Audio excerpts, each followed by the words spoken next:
че е толкова вкусна, толкова сладка, така както е сладка вашата любов. Всички ние ще видим как рамо до рамо, ръка за ръка ще се справите с трудните моменти, ще посрещате най-щастливите от тях заедно и ще покажете на всички ваши близки, роднини, приятели как вие двамата никога няма да останете гладни.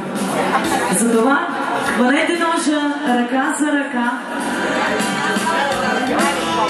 Ето го ножчето, да. Вземете ножа ръка за ръка, точно така, и отрежете едно хубаво парченце. Само да ви кажа едно нещо, преди да отрежете парченцето. Колкото голямо е парченцето, трябва да се изконсумира.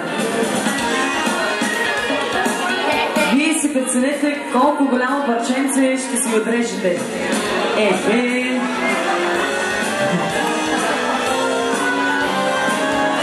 Едно хубаво парченце си режат семейство Николови. Хубаво парченце. Аз ще им асистирам. Нека да дадем възможност на нашата прекрасна булка да покаже своите домакински способности. Може да оставиш вече нощчето. Нашите прекрасни домакини ни осигуриха, заповядай, че нека ни осигуриха вилички. Обаче аз искам да питам всички ваши приятели и роднини, дали ще им трябват вилички?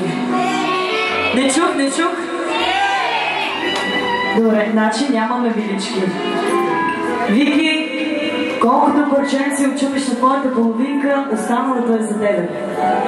Значи всички ние тук искаме да видим малко шоу. Аплодисменти за Вики. Тони, да знаеш, никога няма да останеш гладен.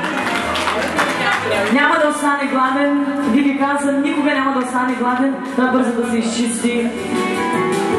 Сега обаче е твой ред да захраниш твоята прекрасна половинка. Внимавай, грима е много скъп, а пък за ролята да ни говорим, Маркова, от Италия е купена. И аз сега остави това парченце и тая салфетка ми я дай малко на мене. Дай малко тая салфетка на мен. На мене ми я дай тая салфетка. Сега искам да ви кажа, мило семейство, че това всичко до около устните на Вики се чисти само с целувки, Тони. Само с целувки! Една хубава страстна целувка за семейство Николови. Пожелавам ви един прекрасен бъдещ съвместен живот.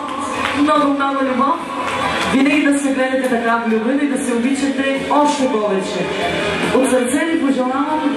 Сега обаче така и така ние не видяхме кой знае какво шоу от вас. Аз искам да поканя кумовете тук при нас.